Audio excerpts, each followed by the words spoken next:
Hey guys, welcome in, welcome in, welcome to Conversations with Christy. How are you all doing this morning? I'm so excited. We are here with Karena for Magic of the Moon Astrology. We are going to be talking about the sun moving into Capricorn. Mercury just went direct yesterday. I We know. had a I have full been moon in counting the Gemini. hours. Yes, yes. Oh my gosh, you guys, I was so ready for that to happen. Now we still do have, if I'm correct, we still do have Mars, Mars in we retrograde until do. February, but at least we got Mercury out of the picture, so that part of it Exactly. is good. So And I was just, exactly as you were just mentioning, Christy, before I interrupted you about like, oh, yay, that Mercury is direct now. We had a full moon in Gemini yesterday, and I actually felt a shift. And I do feel like there was an energetic shift, yeah. which we'll talk more about. But yeah, that full moon had a different feel than Hmm. most of the new and full moons before it. Um, it's not always true that new years, like January 1st, kind of signals transitions astrologically. That doesn't always line up. But this year, there are quite a few things happening towards the end of December, the beginning of January, where we kind of are seeing those correlate. The new year will kind of be heralding some bigger changes. Yes, I am. I am here for it. I am ready. And I'll be honest. I have had a lot of stuff with Pluto and Aquarius and Mercury retrograde and Mars retrograde. I've had a lot of stuff that has come up personally that has just been really difficult to deal with. And these are not things that are going to be solved overnight. So I understand that. I'm like, okay, like this is a long, slow moving cycle. So settle in. Yeah. But I am personally just ready for some of that good, um, that better feeling energy, that energy that's like, okay, here we are. And guys, Karena did a chart reading for me. Well, she's done a couple, but one of the ones she told me to Mm. really pay attention to was March 2025. She's like, March of 2025 is going to be good for you. So I am looking at it as I am on, and I think that was even back in like June. So I am on Wow. the home run stretch here of this, of like, okay, there's been a lot of stuff, but you know what? It's getting better. I've been doing Yeah. a lot of like planting seeds, thinking about things, just really realizing that this energy isn't super conducive to moving forward the way I like to. So I'm like, okay, how are we going to work with that? So with that, what is coming up for us and how can we work with this? Because I need some good. I hear you, Christy, and I think a lot of us are there. So much of the Yeah. energy of 2024, it's really been a roller coaster ride. Mhm. It's been very strong squares and oppositions, and these really what are called hard aspects, not Yeah. hard difficult, just hard intense. And Mm. so nothing has felt very flowy and easy. Um, but we're starting to see the shift now. And that does not mean there will not be any difficulties. Of course, there's always going to be some difficulties, Right. but there is a lightening of the energy. So Hmm. we did have the full moon in Gemini yesterday. Also, as that happened, we got a trine, a 120-degree angle between Venus and Jupiter. Um, Trines are always supportive, helpful, benefic energy. It means the two planets want to work together and can work together well in a joint partnership. And Right. Venus and Jupiter already in Hellenistic astrology back from 100 AD, those are viewed as being the greater and lesser benefic. So Venus and Jupiter are already trying to be helpful, they're in a helpful, supportive angle to each other. So we're starting to see some of this shift. Now, as you pointed out, Christy, Mars is still retrograde, and it's going to be Mhm. retrograde for a while, but it really does help that we got that gorgeous full moon in Gemini. We have the trine between Venus and Jupiter, and Mercury went direct.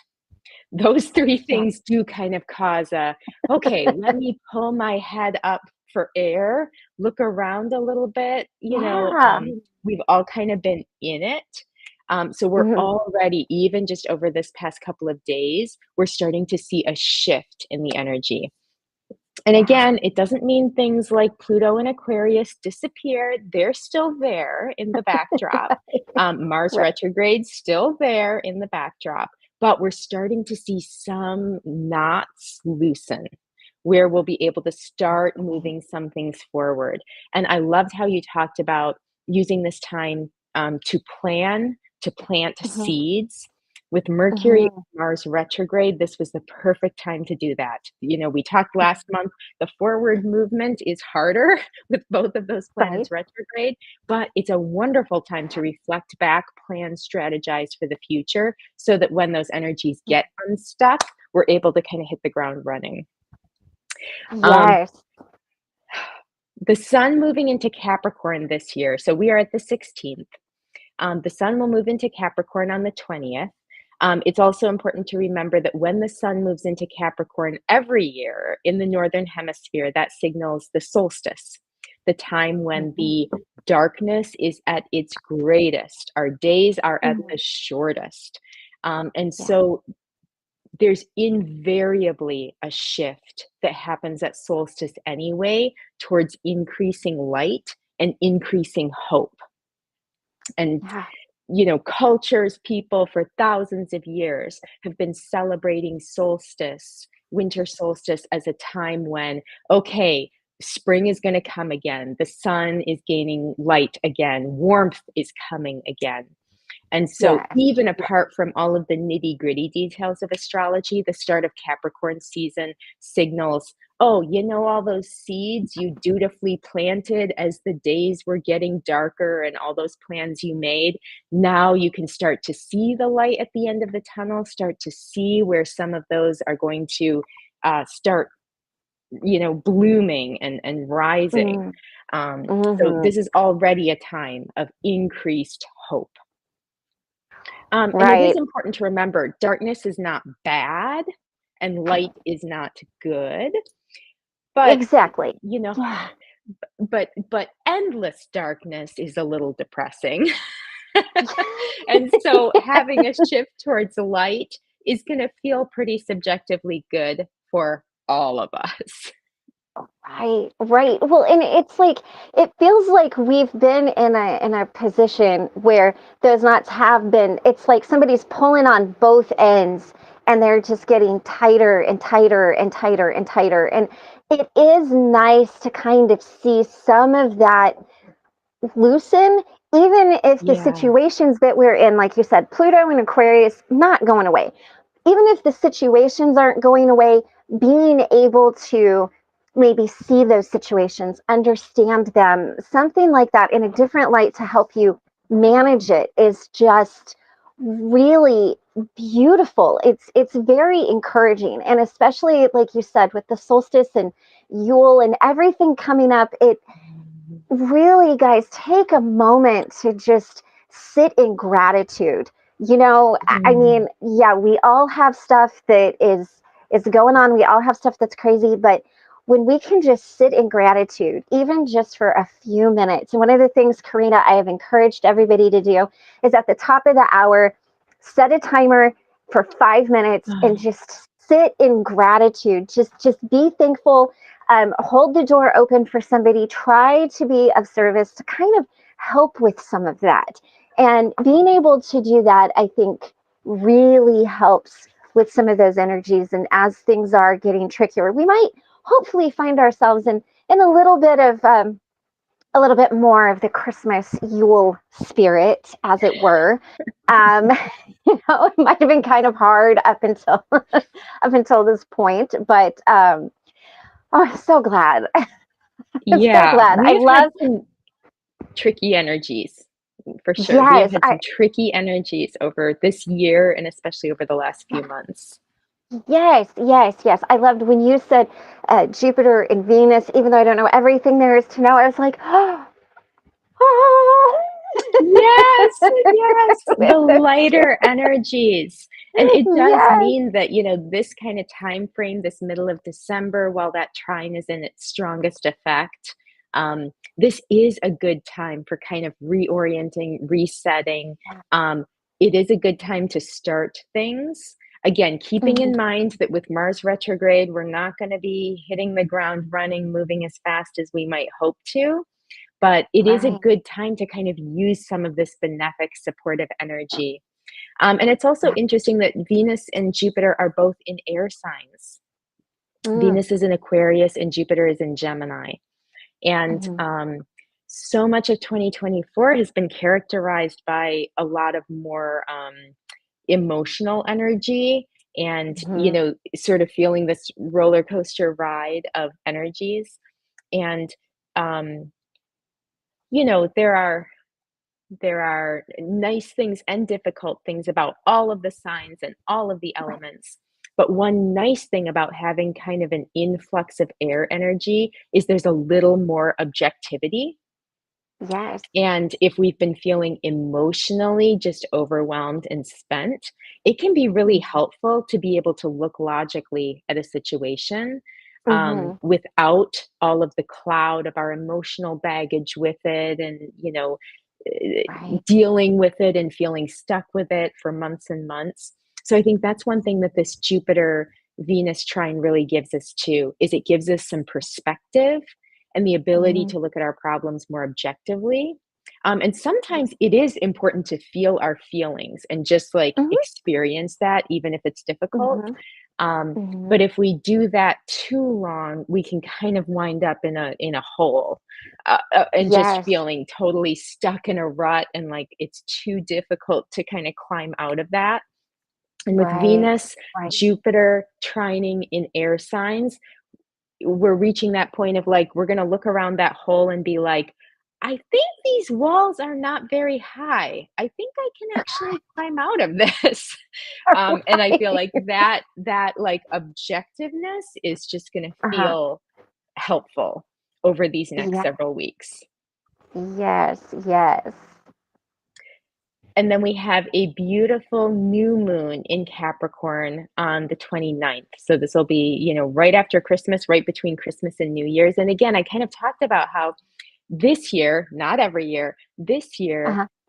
it feels like the New Year shift, the January 1st shift, does sort of correspond to some new shifts with the astrology, because Yeah. the astrology is pretty quiet between now Mhm. and the end of the year, which Mhm. after a lot of the intensity of the preceding 2024, I think we'll all be like, oh, good, a little quiet. Right. It's not like there's the next train barreling down the tracks at us. I think it will feel good to have some of that quiet, especially with Yeah. Mercury direct, Venus trining Jupiter. We'll be able to kind of gather our thoughts again, start to move forward, even if it's not super fast. Um, Mhm. but that new moon in Capricorn on December 29th, new moons always signify sort of like the end of a cycle and the beginning of a new cycle. And we get new moons every month, we get full moons Mhm. every month, but we Mhm. only get a new moon in each sign once a year.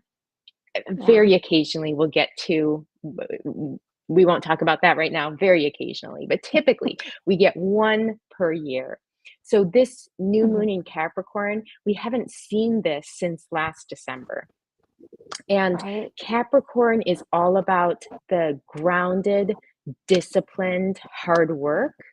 And Mhm. um, it's felt harder for us to put in work over 2024 Mhm. because it's been harder to see the return on our investment. It's easier Yeah. to work when we see a return on our work. And it's hard to work if we feel like we're just working, putting things in and we're not getting anything back from that work. And the Yes. Capricorn new moon is going to feel much more like, okay, I'm starting to see the return on my work. That makes it easier for me to continue to put in the effort and work. And so, yeah, this new moon is really signaling a shift of um, work with reward. Whereas some of the earlier part of the Yeah. year has felt more like work without reward or work without immediate reward. Um, so yeah, I feel like that, and again, this is happening just a couple days before the new year. So it's almost like Hmm. as we are setting our January New Year's resolutions and goals, we've kind of got this Capricorn shift of energy toward you put in the work, and the disciplined sea goat of Capricorn will help deliver on the results of that. That is really what I have been looking at lately, because I have felt that frustration of like, I'm just stuck. It's just spinning. Yeah, And, one of the things that I love is, again, going back to the energies of knowing what's coming, knowing that March is going to look good, but also knowing that we don't put in all of this really hard work for naught, right? It's not for nothing. yes, There will be rewards to these. So as I'm doing this, and as I'm kind of looking at things like for the channel and my personal life, everything, it's like, okay, now is the time to do this. It's not the time to mhm, launch it, it's the time to do this, but there will be a reward. There will be, and yeah. it's not like I'm all in it for the rewards, but there is a time where it will be a benefit, where I won't be walking through my kitchen going, am I going to see anything? You're going to Yeah, see yeah, anything? Because you really will. It might take a little bit of time to get there, and me being air energy, fast moving, I want it now. But the other thing I'm also trying to say is that the slower that it goes and it grows and it burns, the more stable it is. The better that yeah, is. So I'm really kind of looking at it going, all right, the universe isn't going to let me down. It's always working for my greatest and highest good. This is coming. I just have to work on it right now. Now is the time to work. yes. And I love how Truth Wave called out that is part of the lesson, doing things without any direct, obvious benefit.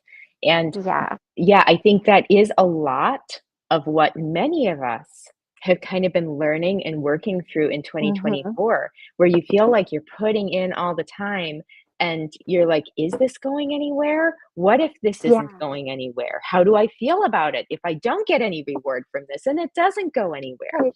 And so it has Right. been yeah, this has been a year of kind of for all of us exploring what that looks like.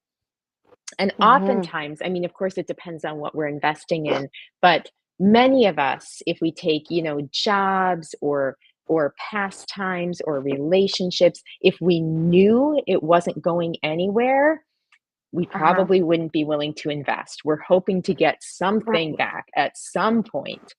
And but Right. but other things maybe we would do even if there isn't any return on investment. Hmm. Maybe helping certain people out or supporting certain organizations or whatever that might look like. And so yeah, I think we've all kind of played with that this year of like, what do I want to get something out of eventually, or it's not worth it to me, Hmm. versus what am I actually okay putting time and effort into even if there's never a return. Right. Right. Right. And again, that is these lessons that we are in right now, very much. And this new moon in Capricorn is also going to be sextile Saturn and Pisces. Sextile is a very supportive aspect. It's half of a trine. A trine is 120, a sextile is 60. Um, and so that Saturn, putting in the time, being Hmm. disciplined, again, it's like there's support. Hmm. Um, uh, yeah, there's more of a direct correlation between what we do and the cause and effect, and Hmm. what we plant and what we reap, which is, yeah, that Right, isn't always as clearly connected. But again, with right, this new moon in Capricorn, it is pretty positively correlated with discipline and hard work. So it is possible that, you know, if some of us are just not feeling it on December 29th, when that new moon in Capricorn shows up, and we're just like, I don't want to put in any effort. I have put in too much effort. I'm exhausted. That's right, fine. There's no judgment whatsoever there. But Saturn right, doesn't really, you don't get the reward. It's kind of like, right. more than ever, there's like a clear correlation there between the effort we put in and the reward we get out. Um, Mhm. and I'm just looking at Teresa's comment. Um, Yeah, that's beautiful. Yeah, absolutely, Teresa. Being specific, and you're getting into some of the manifesting energy, which I think is going to be very, we're going to see a lot more of that, everybody, in 2025. 2024, there were a lot of energies we didn't have as direct to control over. There were things that were mhm. just going to happen. You know, Pluto in Aquarius, I don't know one person who prepped for that. It kind of hit all of us like a ton of bricks. Um, Right. but some of the energies coming up in 2025 are much more oriented around manifestation. We've got changes coming with Saturn, with Neptune. Again, those are planets where we can dream big, we can work hard, we can sort of change the course, not change the course, but redirect those energies towards what we want in a way Mhm. that you just, Pluto, Uranus, those are not planets you can prep for. You just got to get Yes. washed along with the waves and see where it takes you. And there are lessons for with both of those energies for all of us in our lives. There are some times when it's Yeah. important for us to put in the prep time, do the Mhm. hard work, get the results. There are other times Mhm. when it's important for us to just experience the craziness and learn how to deal with that and navigate that. 2024 Yeah. was more about dealing with the craziness and just like, I am on the roller coaster. Where is this going to take me? Whereas 2025, there's going to be a much bigger connection between our intention and what we want to manifest and what comes Okay. out the other side. Yes, yes. And I do want to just add on that note, do be specific when you manifest. Be as Mm-hmm. specific as you can. Because, if you put out in the universe, like you guys know, I love Washington State. If I was like, I would just live in Washington State, even if I lived in a box. Well, the universe might be like, okay, chick, here's your box. I don't want to live in Washington State in a box. I want a cute little witchy house in the woods. So be specific when you are manifesting. What does it look like? Is if you're manifesting a house, is it a wooden house? Is it a condo in town? Is it in the woods? Is it Mm. in downtown? Does it have a really cute front porch? Everything down to available at the perfect time with the perfect price. The perfect mortgage payment, something for this or better. So really, when we're manifesting, be specific. If you're manifesting a car, don't just manifest the make, model, year, and color. Oh, Manifest that it has a good engine. Yes, that the yeah. transmission works, that the tires aren't dry rotted, that the muffler isn't rusted through. All of those things. Because again, you could get the shell of the car you want, and it's got no engine. So being very mindful, and especially when the manifesting energies are good, really, really good to look at there. Let's see, what is Truth Wave saying? Are you noticing how our communities are coming together in discovery that Mm. overlaps with our various modalities? Yes, yes. Well, so Truth Wave Energy does a beautiful meditation in the morning and in the evening, and that has just been a game changer for me. Karina's channel is beautiful, guys. And I'll let you in on a little secret. When you see Karina pop up on YouTube, check it out, because that means something big is coming. She wants to share it with you. So if you I see only Karina's post live, for like, big things. Yeah, like drop what you're doing and turn it in. It's not going to be an hour long thing like mine is. She's going to get to the point. But yes, I love it. I love how things are coming together, and again, it's that building a community. It's even manifesting. What does that look like? Mm. Really beautiful. Being very conscious about it. I just wanted to add that little bit in. I know we might have some people who are new to manifesting,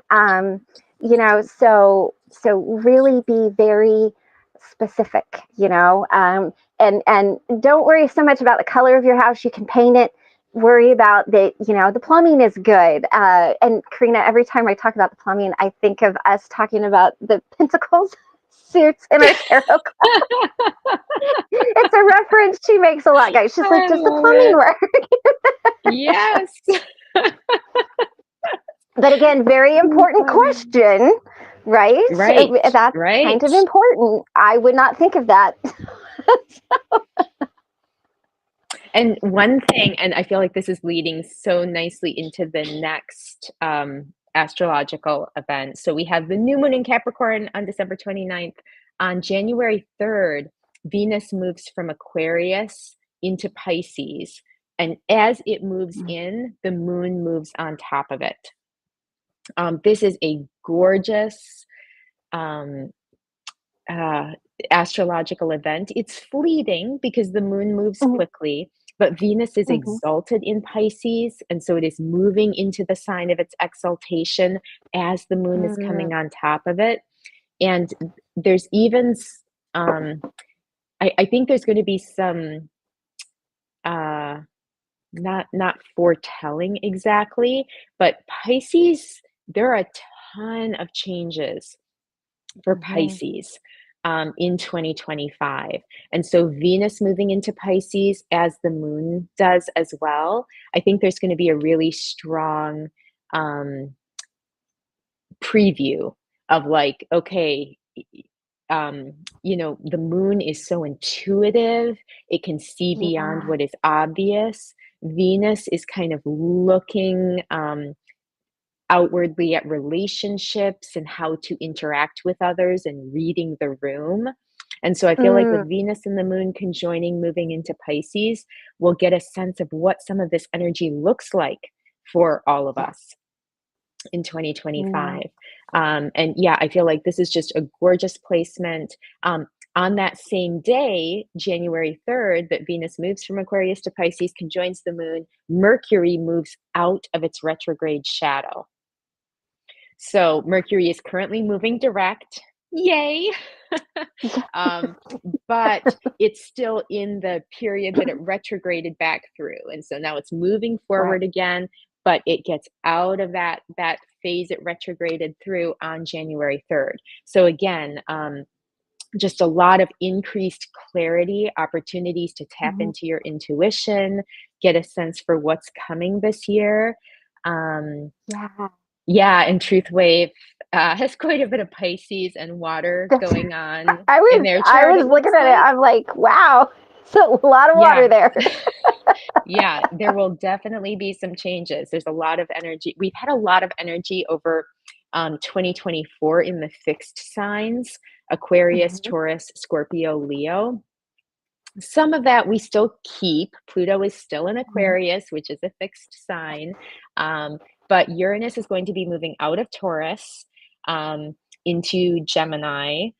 We've got some mhm, changes happening on the Pisces Aries axis, that mm, boundary between those two signs. So we're shifting from a lot of focus on the fixed stuff in 2024 towards a lot more focus on the mutable cardinal stuff in mhm. 2025.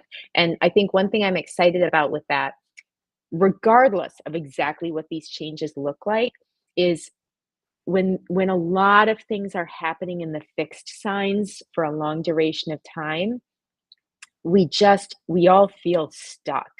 The fixed Yeah. signs are the ones most likely to feel stuck anyway because they just don't have the motion associated with them that cardinal and mutable do. And Mhm. so I think on some level, all of us have been feeling like stuck in these energies that we've had to deal with over Yeah. 2024. And that starts to loosen up. And again, it doesn't mean there aren't any challenges, there aren't any difficulties to work through, but sometimes Mhm. even just having a new problem to look at instead of the same old problem over and over can feel exciting.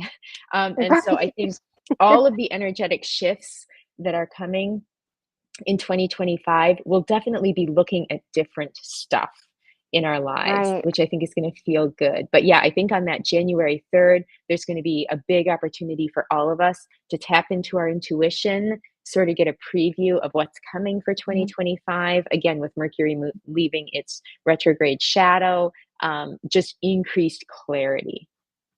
Yeah. I'm looking Yeah. forward to that. I'm ready. I'm ready. Then we have a really interesting shift on January 5th. Mars, which is still retrograde, gonna be retrograde for a while, but Mhm. it's been retrograding in the last degrees of Leo, and it will retrograde back from Leo into Cancer. Truth, you Mhm. mentioned Pisces, Cancer, Pisces. Here's the Cancer part of your early 2025.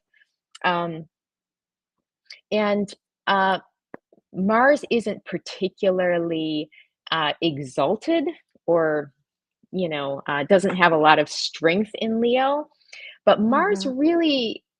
really struggles in Cancer because Mm. Cancer is all about nurturing and love and protecting those you care about. And Mars is like, let's go to war. Right.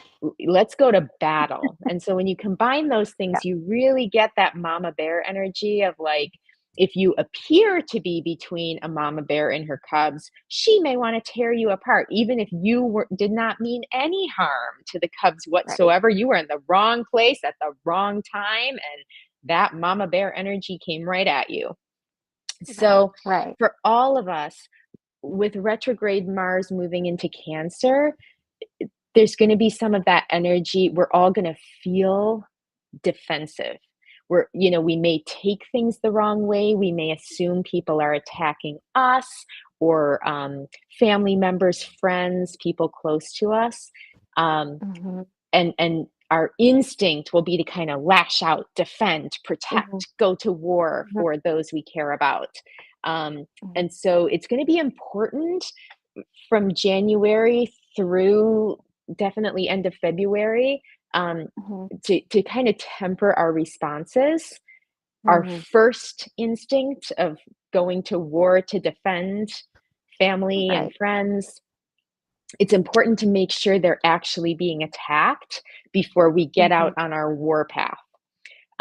So yeah, there'll be some difficulty, I think, for all of us there because our first instinct might be incorrect, and we'll need to take the Mhm. time to have a second thought, maybe go with that instead.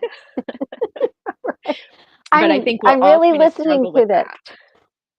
I was going to say, I'm really listening to this because you guys have heard the stories about how my first reaction to things is never really good. It's not stories for other times, but it's never the correct response.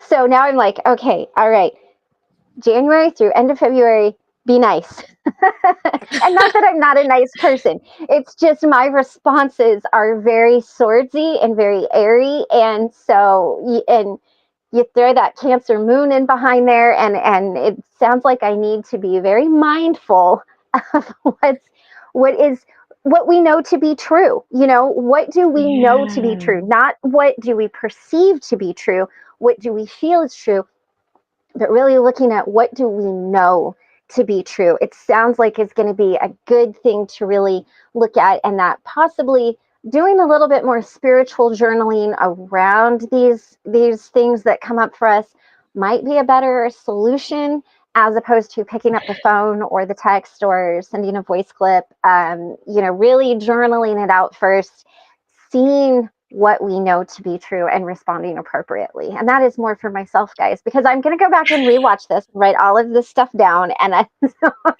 So, Christy, write that down.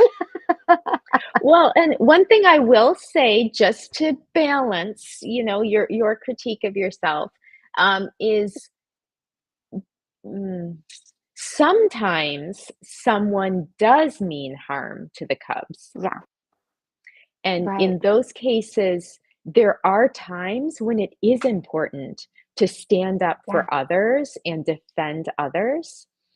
Um, so it doesn't mean don't use this energy. Like Mars in Cancer is a strongly protective energy. And if you have ever, Mhm. I don't know, seen someone bullying somebody else or Mhm. mistreating a dog or something, and you felt that like wave of anger just like move over you, Yes. that is Mars in Cancer, where they're not Mhm. hurting you, they're not doing anything to you, but you want to go in and go to battle to Yeah. protect someone, something smaller, weaker, less able to defend Mhm. themselves.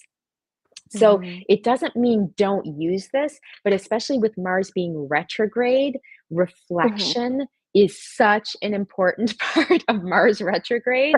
You know, look before you leap, think before you speak. Right. And so it doesn't mean Right. don't Right. use it. There may and likely will be times when we do Mhm. want to use this Mars and Cancer energy and we Mhm. see some mistreatment happening and we're like, I'm not putting up with that. Like, oh, nobody else Mhm. is saying anything, I'm gonna say something. So Yeah. it can it's not a bad energy, but it's a No. powerful energy. And you know, when Right. you kind of like unleash a powerful energy, you want to make sure it's pointed in the right direction at the right thing, or it can Yes. kind of create a bunch of carnage. So, Yes. Yeah. yeah, definitely good to wait for the second thought rather than just going with the Right. first thought. But the second thought may just affirm. You may be like, no, I've thought about it, and this is in fact the time to Right. speak up, set some boundaries, protect Right. something or someone weaker, smaller than me. Mhm. And that's always good too when we can set those boundaries and like you said, take a moment and reflect on it. Don't just draw your sword and run into battle. Look at it first. Like make sure it's one of my favorite things. What do we know to be true? What is the truth of the situation? Not Yeah. what do we feel, what do we perceive? Um, or we're just having a bad day and we want to, right into war. So yes, yes, yes.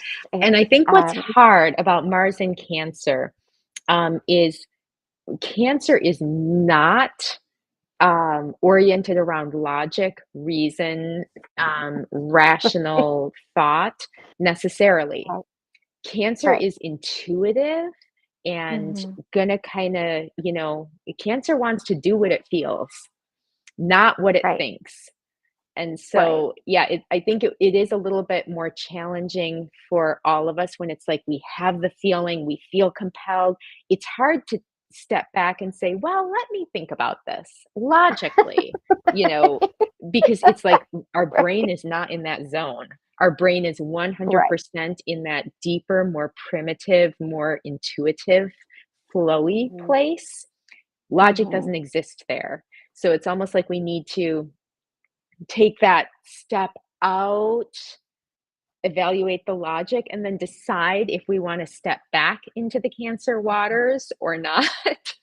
So it's a tricky energy to navigate. Very, very powerful, can be used for a lot of good, but it is a tricky energy. Okay, the next thing we have is on January 8th, Mercury moves into Capricorn. And I think this is going to feel it'll feel like a big shift. Mercury is in Sagittarius now. Mercury has been retrograde in Sagittarius.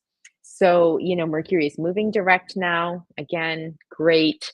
Um, its retrograde shadow extends through 22 degrees of Sagittarius. So on Hmm. January 3rd, it gets past that into 23 degrees and beyond. And then for those last 8 degrees in Sagittarius, Sagittarius is just such an optimistic, open minded, big Hmm. picture kind of sign. And so it's been hard to take advantage of Mercury in Sagittarius because it's been retrograde and been in its shadow for so much of its time in Sagittarius.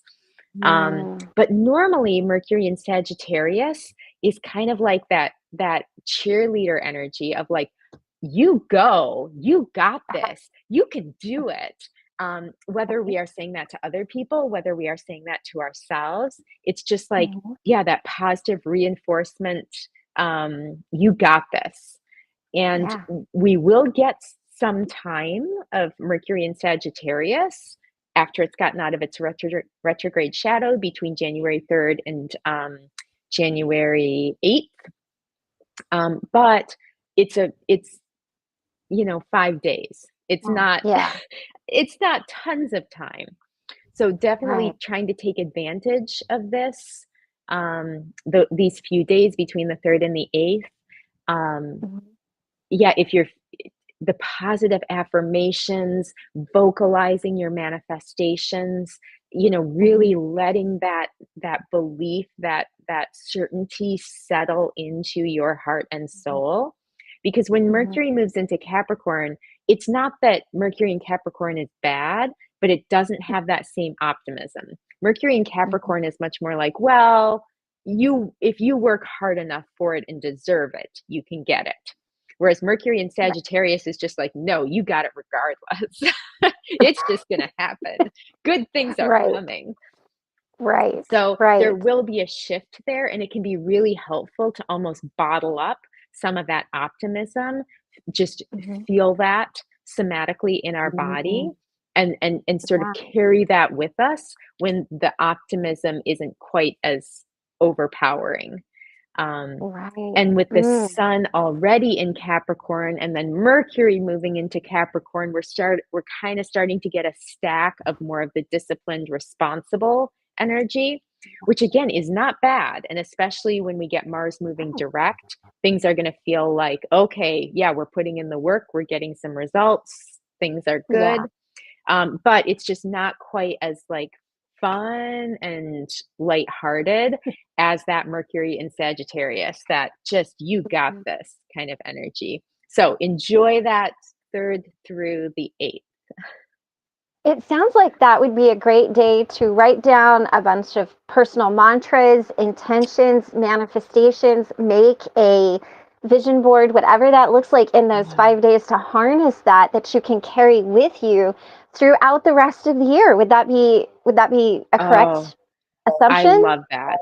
Yes, I love that. Yeah, yeah, exactly. Anything that sort of helps you bottle that energy. It could be Mhm. creating an inspirational playlist that you listen to throughout the rest of the year when you're kind of feeling Right. doubtful. I know songs in particular are a thing for you, Christy. So, yeah, Yes, it could yes. be an inspirational playlist. It could be writing out some mantras that you are going to repeat to Mm. yourself when you're having a lower day. But yeah, that's a Right. great, however it resonates with each person, to bottle that up so they can take it with Yeah. them through the rest of the year. I think that will be really helpful. Nice, nice. Okay. So then 2 days later on the 10th, we have our first really big shift of 2025. Um, and the moon nodes change signs. So this Oh. happens every year and a half, every 18 months. Mhm. So it Mhm. happens, I mean, it doesn't happen all the time, but it certainly happens more frequently than like Pluto changing signs, which happens every 20 years. Right, But a right, year and right. a half is a while.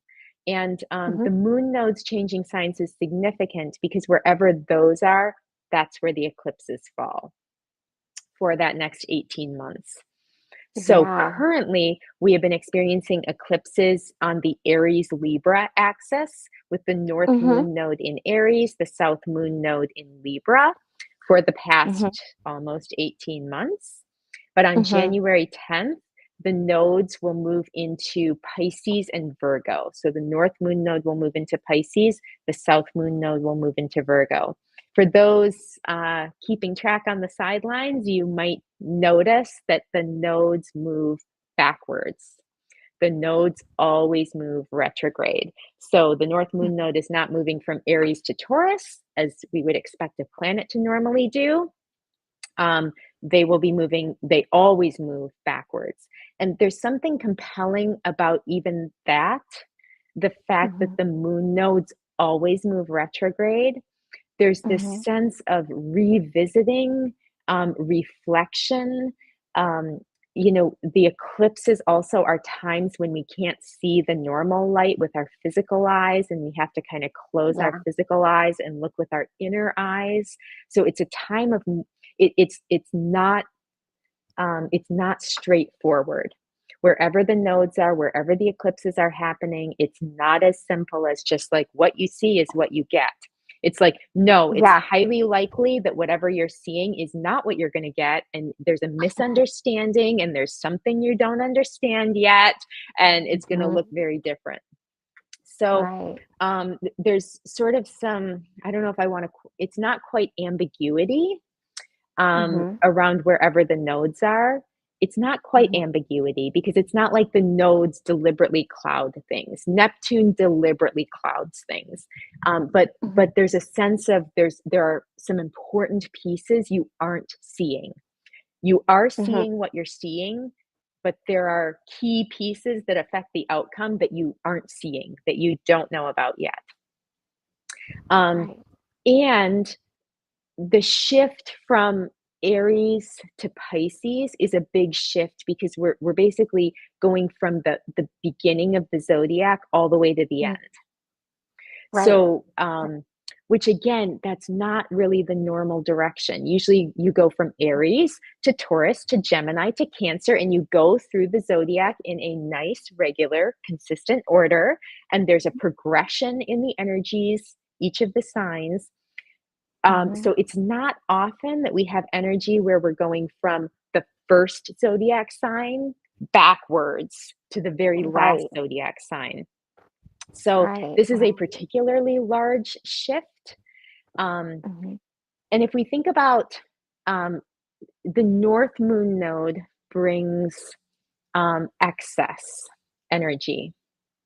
Mhm. And there's whole mythologies about this in different cultures around the world. The Vedic or Indian astrological tradition is particularly strong. They do so much with the North and South Moon node.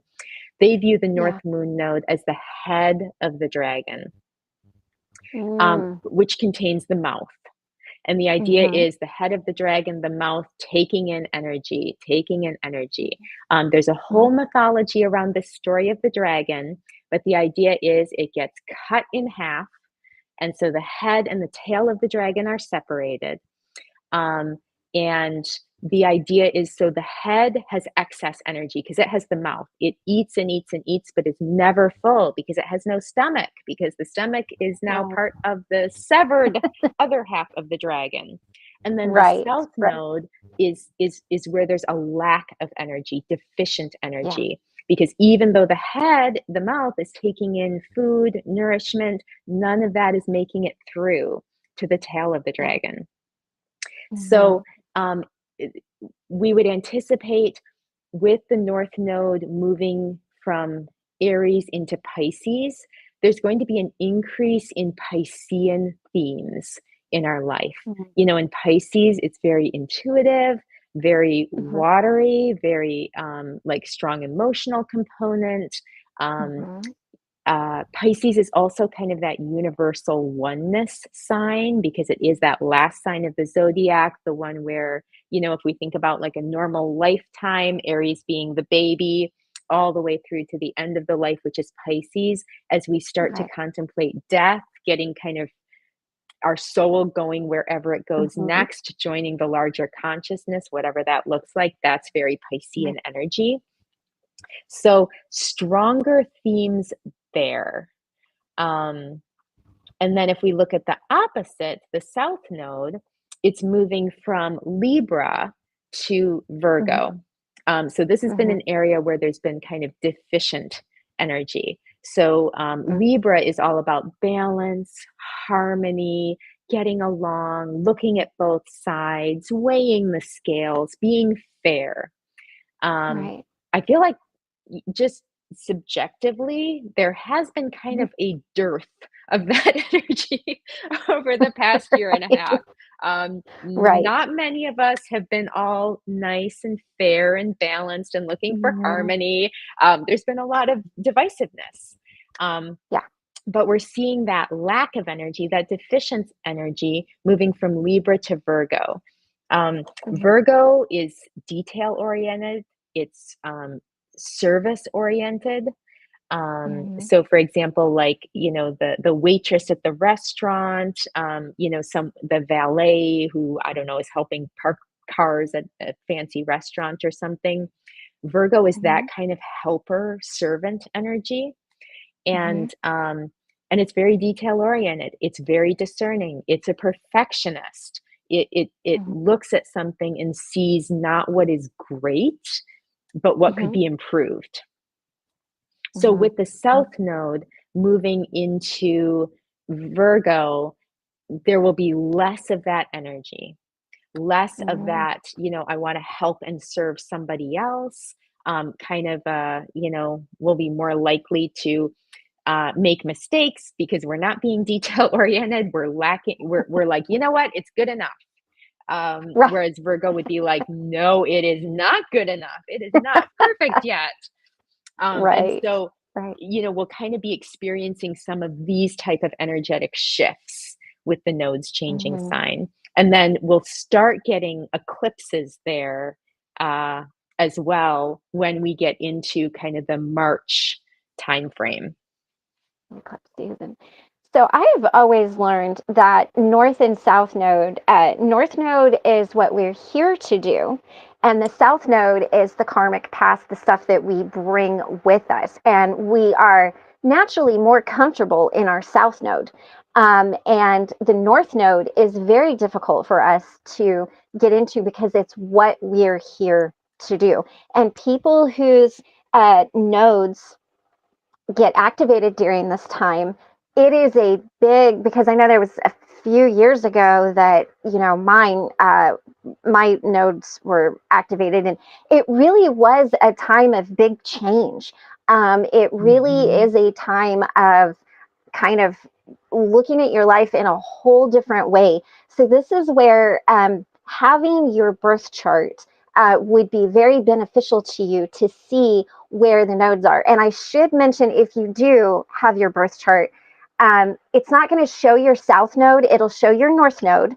Your south node is just in the opposite sign. And isn't it a mathematical point? It's not an actual, like, aren't the nodes a mathematical point? So it's not, you're not really looking for like a planet or anything like that. Um, it's kind of tricky. So if you've got it, look for your north node. You're not going to see your south node, because I had my chart out and I'm like, I don't see the south node, and Oh. then it's like, oh, wait a minute, okay. So I wanted to add that in there, and so it could be depending on where your nodes are. If this is something that is getting activated for you, this is going to be, it could potentially be a very big change in your life. So Yeah. this is where kind of having your birth chart and looking at some of these is good. Now, I will be honest, Karina, I don't know the answer to this question. What is the zodiac system called that has 13 signs? Um, Karina, Um, you're up. yeah. That's a um, slightly it's not complex. Okay, so historically, ancient astrology, there was no zodiac system that had 13 signs. 12 was viewed as being this number of perfection. Mhm. It's divisible by 2 and 6 and 3 and 4, and across a lot of different cultures, it was viewed as being special because it basically had all of these what are called Ptolemaic divisions. Ptolemy, you can have signs that are 120 degrees apart and 60 degrees apart, and all of these nice even divisions.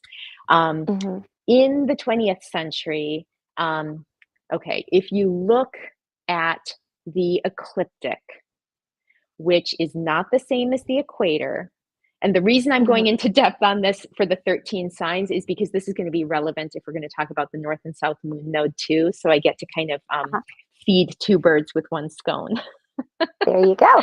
um, so in the 20th century, if you look at the ecliptic, which is the if you take a video of Mhm. the night sky, same spot every night, you will see all of the planets, Jupiter, Venus, all the visible planets you can see. They will move in a line across the sky. It's the same line. They're all on that line. But that's Mhm. not the same line as the equator. And the reason for Mhm. that is as the Earth is rotating around the sun, it is tilted. Mhm. That's also Mhm. why we have seasons. That's how we get the Mhm. solstices. That's how we get winter and summer. It's because depending on how the earth is tilted, we're either oriented towards the sun or away from the sun at any Mhm. given time of the year. Mhm. So if you look at that ecliptic, there are 12 constellations, like physical groups of stars that the Mhm. ancients defined. And those are the zodiac signs. So there is a constellation of Leo. Mhm. Exactly correct, Ben. The ecliptic is the plane of the solar system, not the equator of the Earth. You are absolutely correct. Um, and uh, in that, as the planets move through the ecliptic on the plane of the solar system, they appear to move in front of these 12 zodiac constellations. So we've got, Mhm. Aries, Taurus, Gemini. These are all, we don't always go out and look at them. These are real Uh-huh. constellations in the sky. You can go out and Mhm. see Gemini, you can see Taurus, you can see planets moving in front of them throughout the year. Mhm. And this was Mhm. how the ancients said, oh, Mars is in Gemini. It was like, well, Mars, the red planet, appears to be right in front of the constellation of Gemini. Mhm. Okay. Um, things get, okay. I don't, we could have a different episode, more math oriented, where I prepare some visuals where we talk about the precession of the equinoxes. I won't talk about that today. That would definitely benefit from some visuals. However, suffice it to say that between the time when we first started recording information about astrology, around the Mhm. time of Christ, several hundred years before that, um, Mhm. in that time frame, um, um, the tilt of the Earth has shifted slightly, so that um, um, uh, okay, how much can I say about this without it being super confusing? Um, it used to be that at the time of the um, solstice, the winter solstice, which is coming up right now, Mhm. when the sun moved into Capricorn, that was the solstice. That was the time when Mhm. the days shifted so that the days started becoming longer again. And exactly as that happened in the sky, the sun was moving in front of the constellation of Capricorn. Because the Earth's tilt has shifted slightly in the last couple thousand years, that is Mhm. no longer true. So, for example, right now Jupiter is in in front Mhm. of Gemini. If you go out Mhm. to the night sky, you will probably come back to me and say, Karina, I found Jupiter. I saw it in the sky and it is not in front of Gemini. And you would be right. It's not. It's in front of Mhm. Taurus. That is because the Earth's tilt has changed a little bit in Mhm. the last 2,000 years. So the solstices and the equinoxes don't quite line up with the sun entering these specific, going in front of these specific Mhm. zodiac constellations. Um, okay, getting to the 13th sign. I'm getting there. I'm almost there.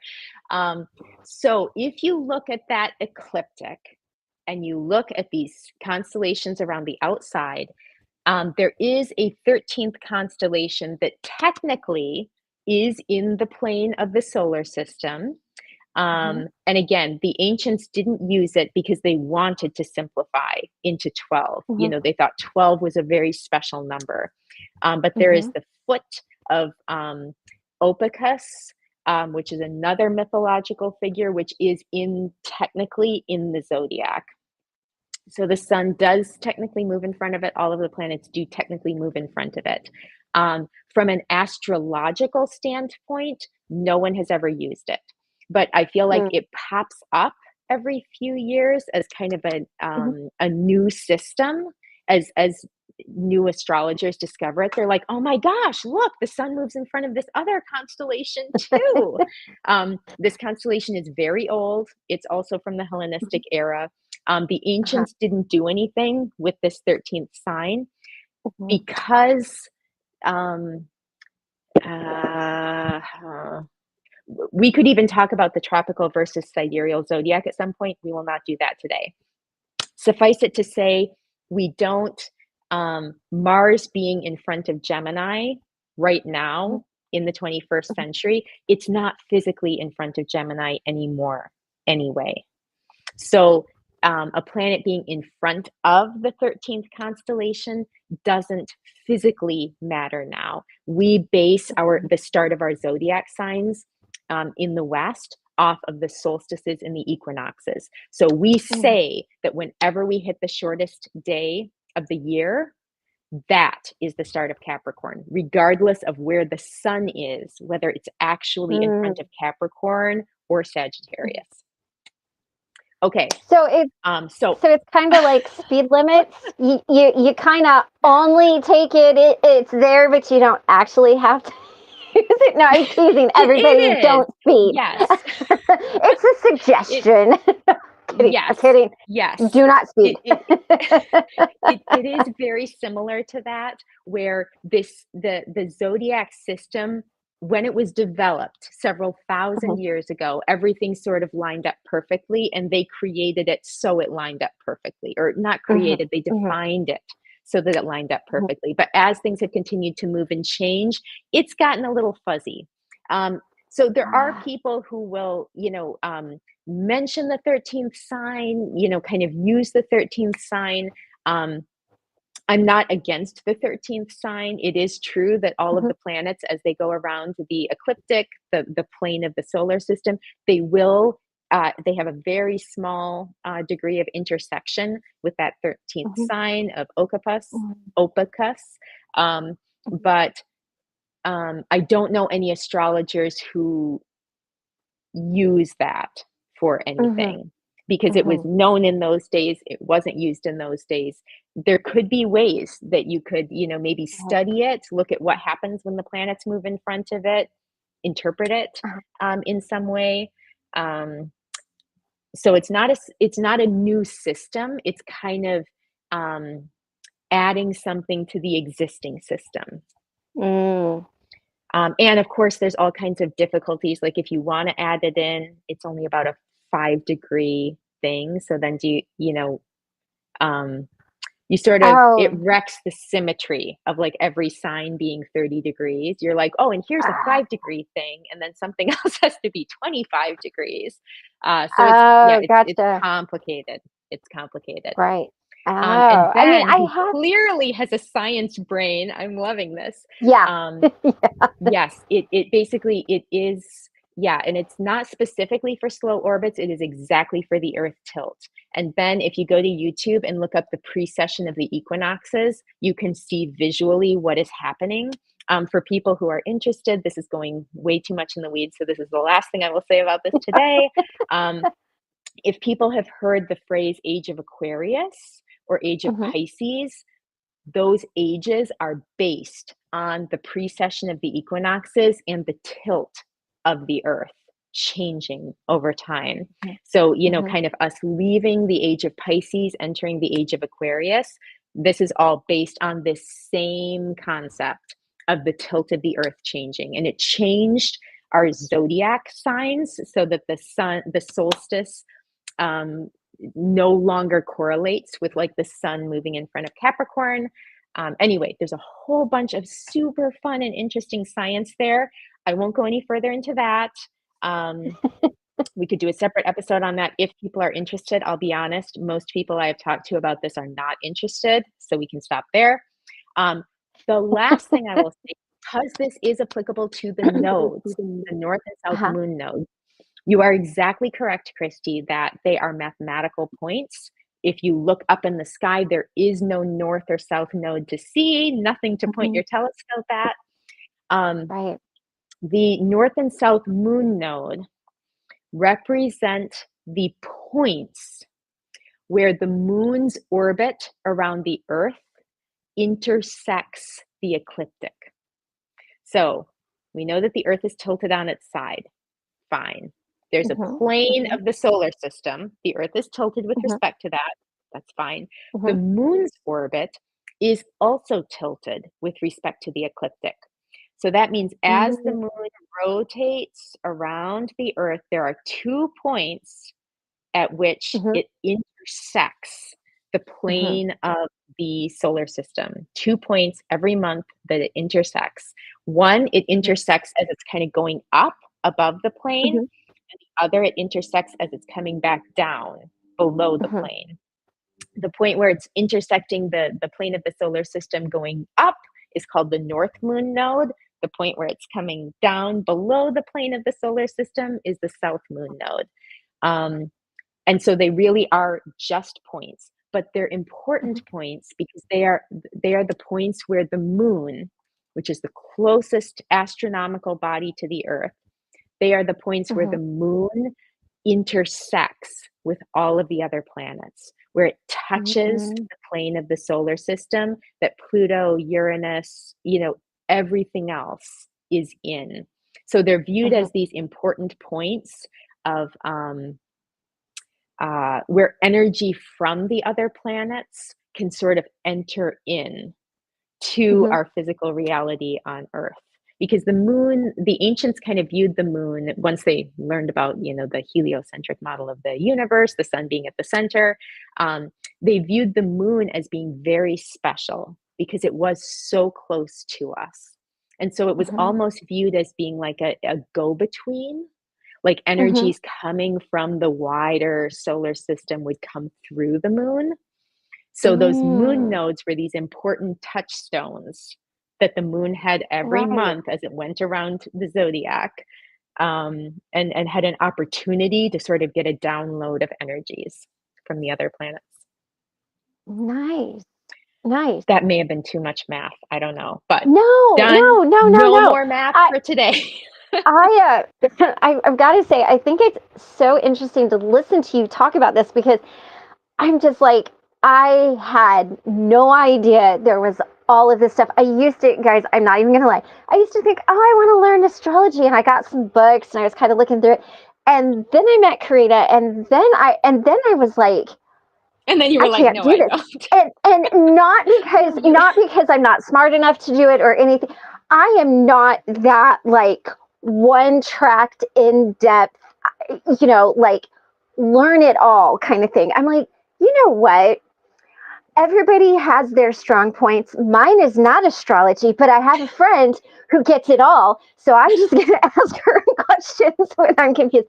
I know enough to be dangerous. I'm learning a lot more and I'm very excited as I learn more. But when we get into things like I'm like, you lost me. But it's not a bad thing. It's not a bad thing. It's just like I had no idea. There was so much to it. Like it's so much more than just this star is this and this planet is that and they mean this. Like and I used to answer questions like that. I'm like, it's a little more complicated than that. I knew it in my head, but then as you go into things, I'm like, okay, that's not the complicated I was thinking of, but but it's good though. It is fascinating, Ben. It is very, very cool. And I just think how smart you are every time you talk about this because I'm like, Oh, I no, no, no, would have no. been It's not a smart thing, but I think one thing that is important, which is a non-mathematical takeaway we can take from all of this, right, so right. hopefully more approachable for everybody. Um, Astrology is highly based on math. I had a friend Yeah. of mine he basically said, yeah, I want to learn about astrology. It's super cool. He started Uh-huh. getting in depth and he was like, you didn't tell me there was math involved. You did not tell me And that. that's me. And, I'm like, look, I do good to and he add was two like, plus two. hard opt out because this Right. was based on astronomy. And the Yeah. ancient people were very precise with their math and the Mhm. astronomy. You have places like Stonehenge that were carefully, precisely constructed so that the Yeah. sun shone in certain ways at the solstices. Right. And so, I think it's interesting how in modern day astrology is viewed as such a woo woo fuzzy thing because Uh-huh. up until the 1600s, it was taught in colleges. And Yeah. it was viewed as like a hard science and not Mhm. something that the average person would be able to understand because it was so based on astronomy and science and math.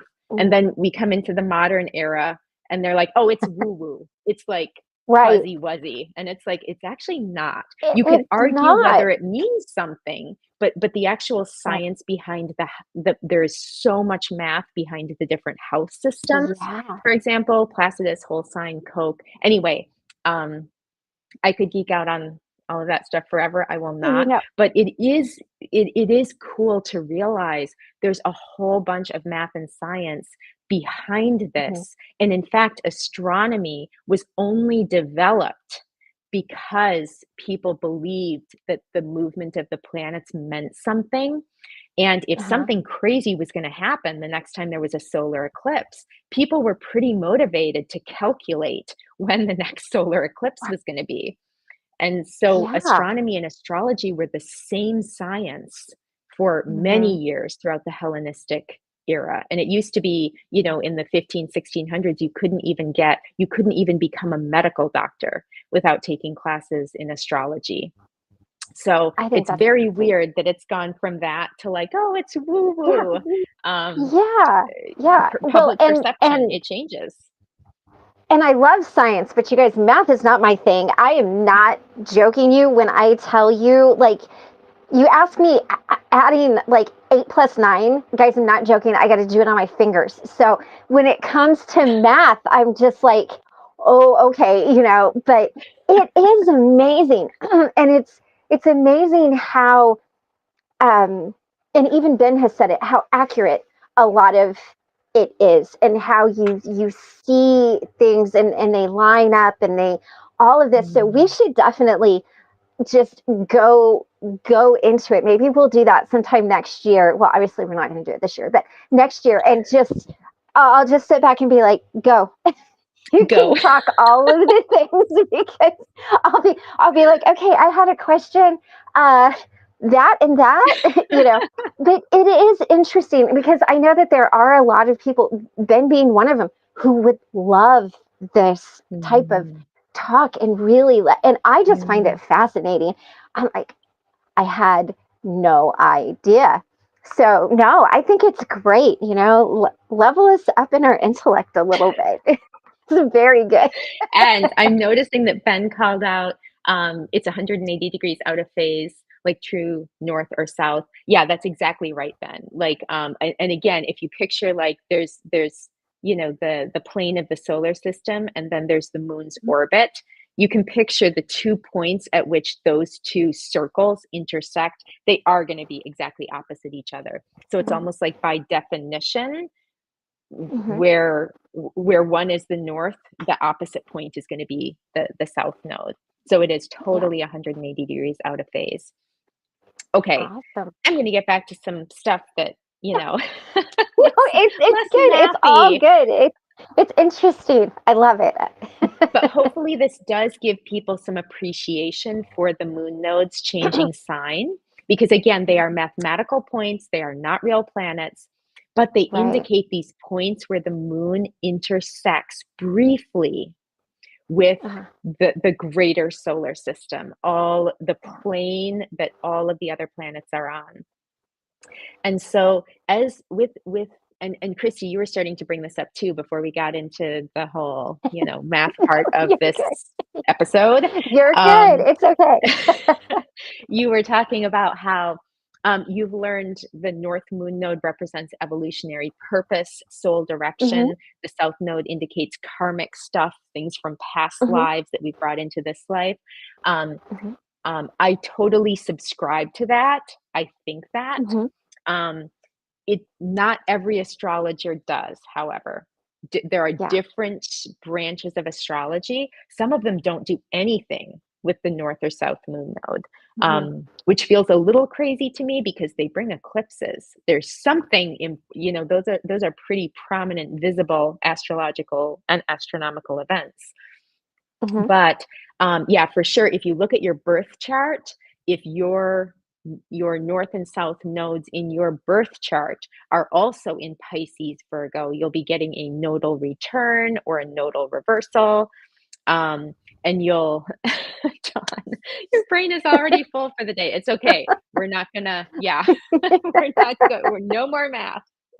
Um, yeah, you will be experiencing some increases in like soul direction, life purpose, Hmm. maybe some new realizations Okay. around, oh, I thought I was on my path, but again, in true eclipse style, there were some things I wasn't seeing.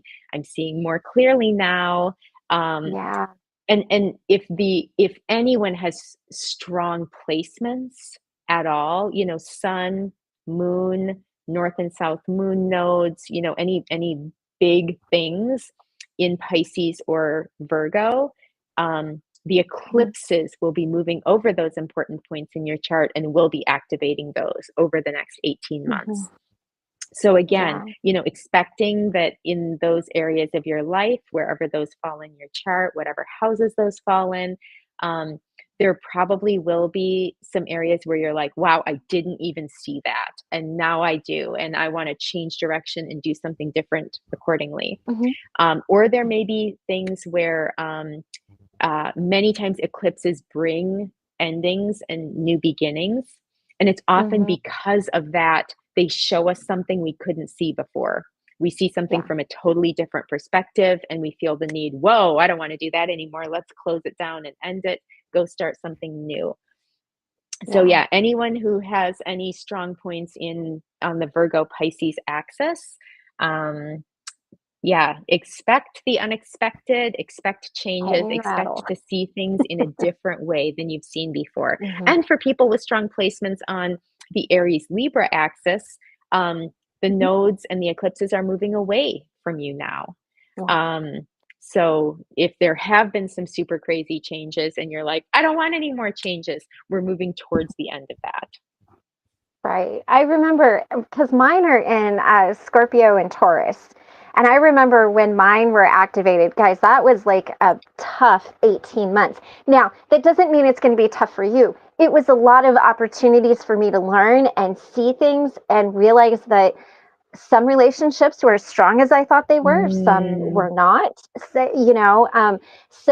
Again, it just kind of depends on the houses that it falls in, but it's a good opportunity to learn. So I want to encourage you, again, if you don't have your birth chart, get a copy of it. You just need the date, time, and place you were born. You can do them for free.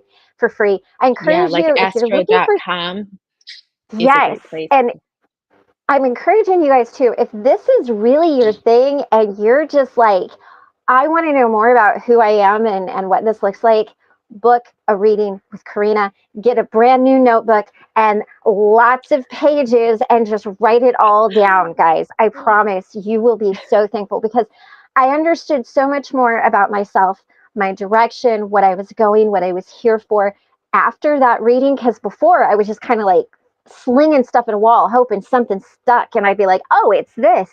And then realizing that Mercury in retrograde doesn't affect me like Mars in retrograde does.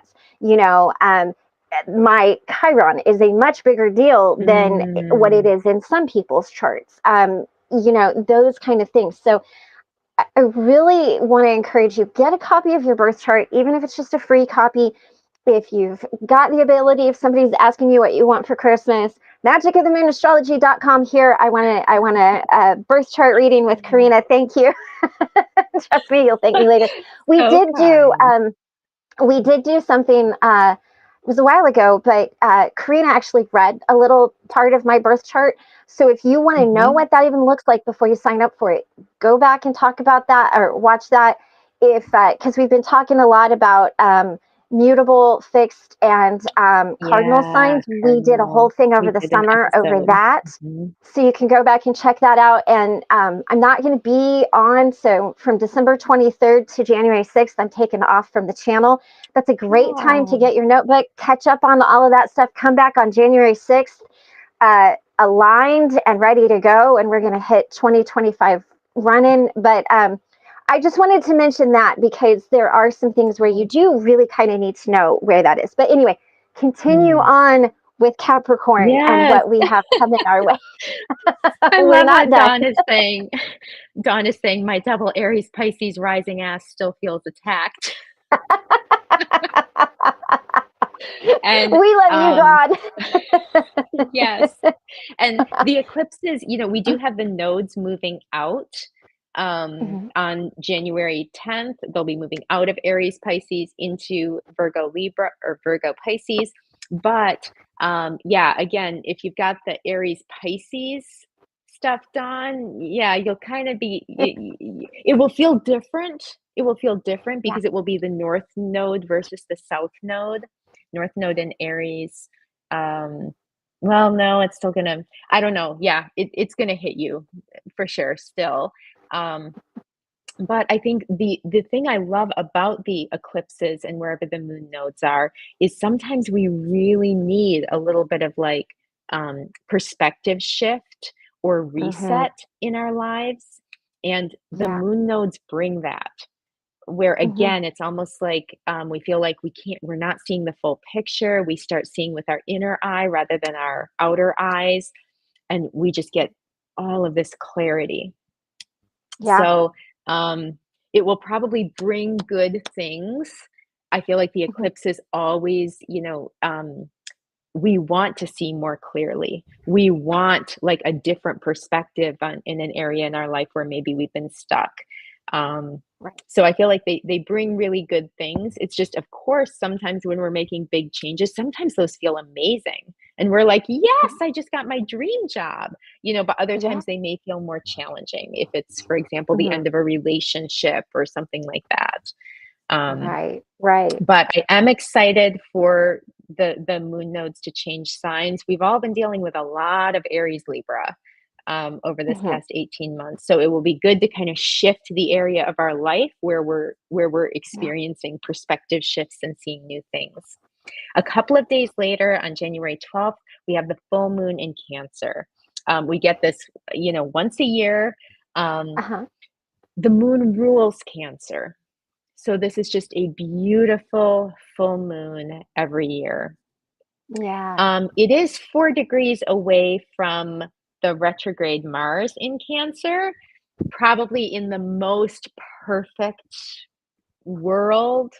Um, it would not be that close to the retrograde Mars, but 4 degrees is still far enough away that I think we'll be able to feel some of the full nurturing of this Mhm. moon, be able to really feel like our intuition will be lighting up.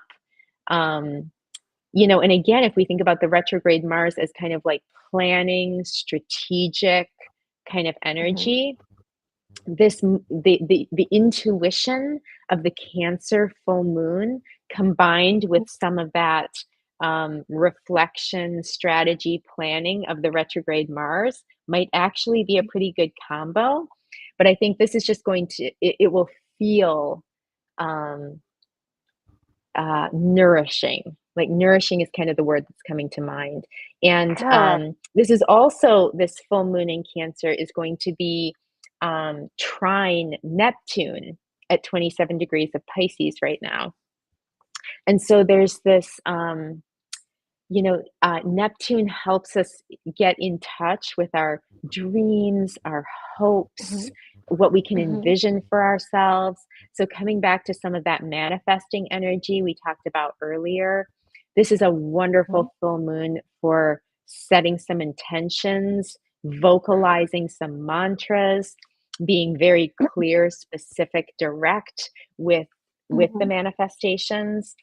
But Mhm. yeah, this is a very, there's a lot of witchiness to this full moon. There's a lot of opportunity to use this energy, use our increased intuition, to really start bringing some stuff into our physical Yeah. world. And the moon is, because it is the closest celestial body to Earth, it is Mhm. very connected to physically what happens in our world. We think of it as being Mhm. more associated with our emotions, our feelings. It is, but it's Right. also very connected to our physical bodies, our physical experience on this earth.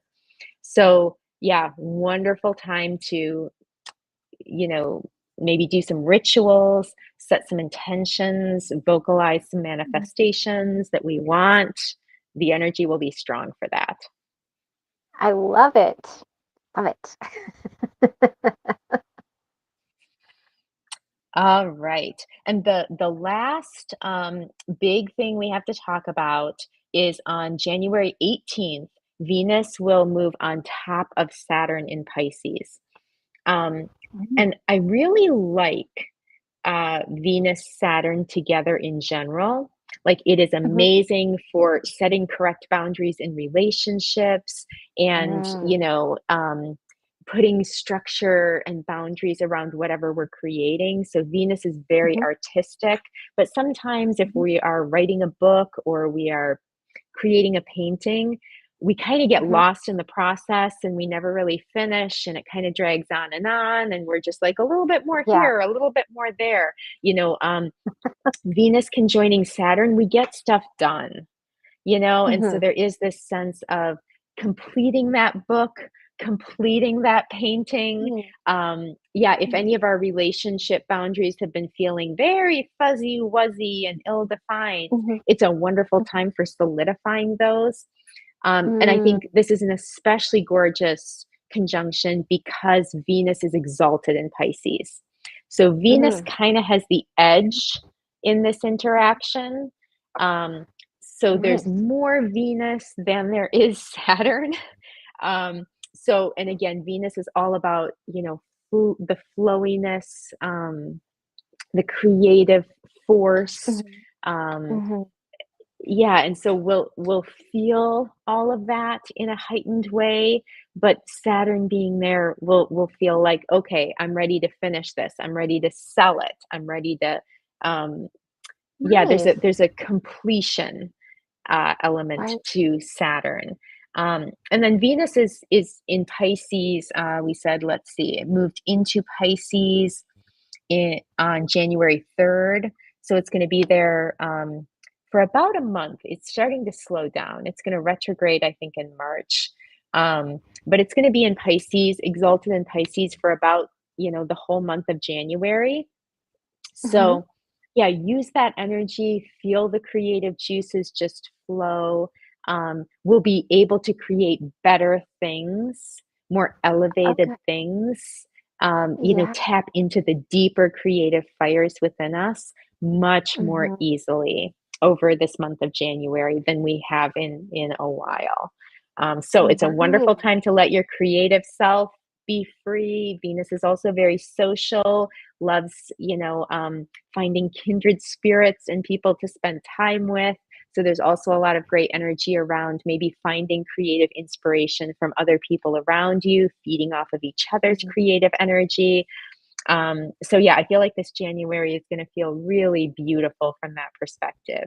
It's been a while since Venus has been in a place I've been really excited about. Yeah. Yeah. Yeah. Or she's been in some tricky places lately. Yeah. She's got herself in a few situations. Yes. Yes, and even um, Venus going through Libra, which she did in the fall, and Venus rules Libra, so very, good place for Venus usually, but the South mhm. Moon node has been there, and the eclipses have Yeah. been happening there, which have been Yeah. kind of muting the Yeah. full creative force. The South Moon node takes Right. energy away. So, Right. yeah, I Right. think this January is going to be a really fun time for just letting our creative juices flow, see what Mhm. happens, and then at the end of the month looking back and saying, "How did I come up with that?" I didn't know I Right. had Well, that in me. and you know what I'm hearing is January is a good month to plan out the rest of the year for the channel if it's going to be that creative, because Yeah. I can get a list, which is honestly what I will be doing when I say I'm taking time off of the channel. I'm just not going to be on air. I'm still going to be working on things. But um, planning out the year and being like, oh, I'd like to do this and that and create these thumbnails and create these different kind of things and get these going. And then when we have the times when the energy is maybe not as conducive for creating, we've already got Yeah. it started, or we've got that outline of this is what it looks like, and we can continue on with it. I love that, because I love when my creativity flows. It's always a, such a positive, rewarding thing for me, and Yeah. hopefully for everybody else too. But it really does. I'm like, oh, we could do this and this, and instead of just you know having the idea, really flesh it out a little bit and work it out and see what it looks like, and have that plan. I'm very excited about that. Actually, I just got really Yeah. excited. And I think, one thing that's kind of occurring to me as you are talking, Christy, is for all of 2024, we haven't had Hmm. much of a chance to really catch our breath and process Yeah. everything that's happened. And we've Hmm. started to get some processing time with Mars retrograde, but Mars Hmm. retrograde is not, it is a great reflection time and process what happened. Hmm. But usually, Mars wants to move forward. Mars, in particular, of the Yeah. planets, wants to move forward. So it's sort of like a forced reflection, where your teacher is sitting you Mm-hmm. down and saying, you will think about exactly what you could have done better, Right. which Right. can be Right. helpful, but isn't particularly like fun.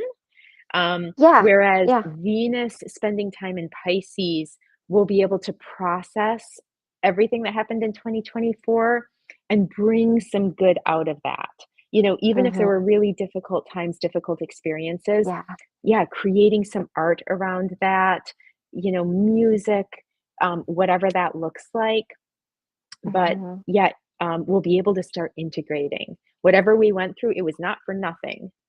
There were Right. learnings there, experiences there, and yeah, this really feels like it'll be this Venus and Pisces time will be when we actually get to bring something good out of that. Yes. And that's always it kind of puts a nice little, I don't want to say ending, but it's a nice little reward for everything we've gone Yeah. through, to be like, okay, because some of it, like you said, has been really tricky, and to find something to be able to reframe it, restructure it, find that positive, it really is, it really is a good thing. I'm excited for Yeah. this season, and I feel like it's gonna be good. we I think, guys, Karina and I are gonna do some discussion. We want to do like a look ahead for you guys for Mm. 2025. Now we don't know how far ahead we're gonna look. We do have a lot of really exciting things that we are talking about for I next feel like year. we should look at the whole year, honestly, I Christy, because I there's think some so big too. energies. Yes, yes. So it sounds like we're gonna look ahead for the whole year for you guys. We also might be having a little gifty that we might be dropping for you guys before I go off air on the 23rd. So stay tuned. I know you guys always do. Um, and yeah, is there anything, Karina, that you want to add before we head out? I think yeah, I think the thing I've been thinking about a lot for myself as we kind of approach this Uh-huh. Capricorn season is, um, I think many of us, myself included, we've kind of gotten into a defensive mindset over this past year because it's just like, Mm, oh my gosh, what is going to happen next? And it's almost right. like we default to like we hear about a change and we're like, this is not going to be good. And which again, it's been some pretty roller coastery energy. It makes sense how we got Yeah. there. But in order Right. to really take advantage as some of these energies start to shift, it's important to shift our mindset too. And I think for Yeah. sure, I see this in myself. Maybe other Yeah. people can identify with this. You know, um, approaching change or a new perspective as something that could be really positive and exciting Yeah. in our lives. It's a mental shift. And so, just um, hopefully remaining open that, okay, Mhm. yeah, there have been some not so fun surprises in 2024, but really finding that optimism, using that Mercury in Sagittarius after it gets out of its shadow between January 3rd and January 8th to kind of say, you know Mhm. what? I've got optimism. Good things can happen. And then Yes. really allowing ourselves to see the goodness in Mhm. January, because sometimes we find what we look for, and if we're kind of looking for, "Oh my god, there's another crazy change, it's gonna be really bad," we might find that because we're looking Right. for it, even if it's a really positive change for us. So Yeah. trying to kind of, Yeah. clear the deck of some of the skepticism or cynicism and allow the Mhm. possibility that things might be good and positive Right. and fun and inspiring. And what a beautiful way to start the year. Start it with a bit of I optimism, know. right? A bit of like, okay, I Yes. made it through. Because I know for me this past year, it feels like that. It's like, whew, I made it through. Okay, here we go. What you got? And I So love what Truth awesome. Wave called out, that we are finding our larger tribe. And that is Yeah. such a beautiful perspective, too, going into this Venus exalted in Pisces time, which is kicked off, as Venus moves in with the moon conjoining Venus there in Pisces. Mhm. It's like, yes, this is a time of connection, artistic Yeah. inspiration. Um, yeah, there's some really beautiful energies for January. Yeah. I'm so excited. I'm so ready for it too. I'm so I ready. think we Like, all are ready for some now. energetic shifts. Yes, yes, yes. Oh, awesome. Well, Karina, as always, thank you for coming and sharing your wisdom with us. Yeah. This has been so much fun. Guys, this is going to be my last week on air. I will be going live every day. Normally, I take Thursdays off. I am not going to this week. So please make sure that you guys are subscribed, that you've hit that all for notification for not just my channel, but for Karina's channel, for Truth Wave Energy Meditation. If you guys are looking for a good meditation, go check him out. Of course, Ben. We always love Ben. He's always got a bunch of really awesome stuff on his channel. Cosmic has a channel that she just launched. So support everybody in our community, guys. I will be back tomorrow morning. I'm not going to go live the rest of the day, but I will be back tomorrow morning. And until then, guys, as we always say, go conquer your world as only you can. We'll be here to help you light the way. Have a good one, guys.